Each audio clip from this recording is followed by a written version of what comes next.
All right, so I tried to do a blend wall and it won't do it with these two planes. So I think in this case, maybe I'll go ahead and use the Rhino version of it and bring it in, and maybe I'll look at a Dynamo version.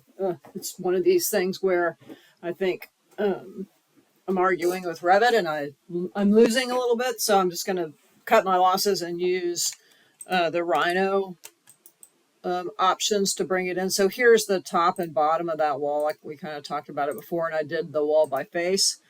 But I'm just going to create a wall here, so I'm just going to offset. Oh, these guys here, right, either side. And let's just do that again, right down here. There, so I've got those two. And then I'll just do a loft right between this guy and that guy. And do, and I'll cap it. That guy, right? And maybe, let's, right, it's on 3D wall. Let me go to wireframe so I can see the rest of it. And then I'll do the same thing for the inner.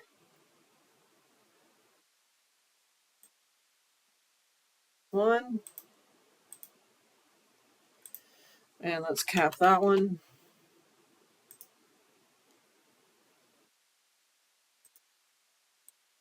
And then we'll just Boolean difference from the big guy, the little guy, right? So if I go to shaded,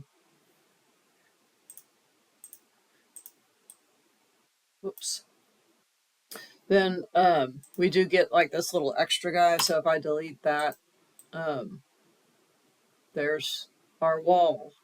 If you want to put subtractions in it, you could go do that, but I'm just going to use this guy. So if I pick this and file, export selected, I'll bring this, let's just name this guy.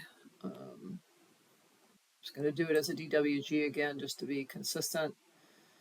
So I'll just call this 3D wall.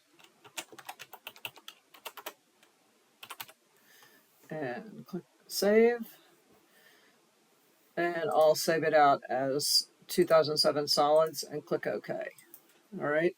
And so once we have that guy, we should be able to go into our Revit. Let's go ahead and delete this guy. I don't really need him anymore.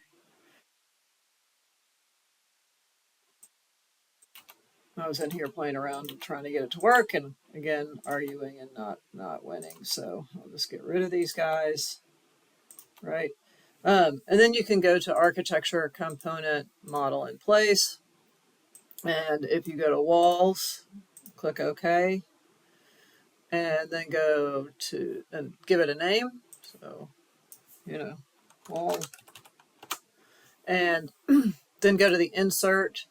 And I'll just import this guy and go grab it, 3D wall, click open, and it'll bring that guy in. Now, if I finish that model, if we want to put a material on it, you can go to your object styles. So if I go to manage and object styles, if you go to your imported objects, you should have that 3D wall here. So let's double check and make sure that this 3D wall is the one we want, because this is the 2D line drawing. So that's the same layer, but a different material. But if I click on this guy and I change it to yellow, click OK and hit apply.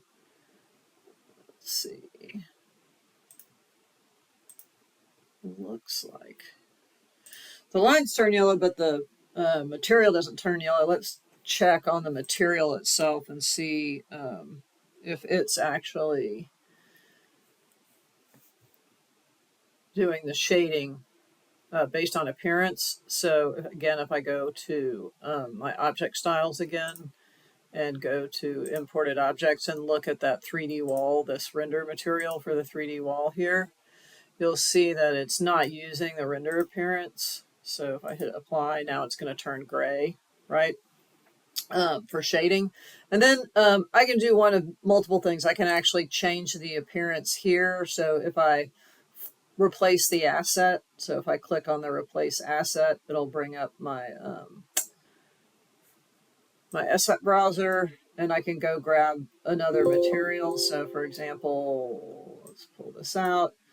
Let's go to Autodesk Physical Assets, and I'll go to Concrete, right?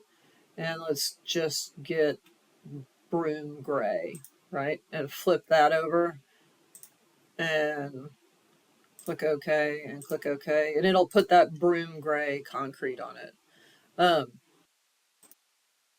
right, so that's what we've got so far. I'll work on it a little bit. I know that's a little goofy, but this might be one of those instances where go to the massing inside and show mask by view settings where we're just going to keep it simple and let it sit as it is like that. If we wanted to put holes in it, we may have to figure out, do it as a model in place or something like that. But right now, let's just sort of get through and get the shape.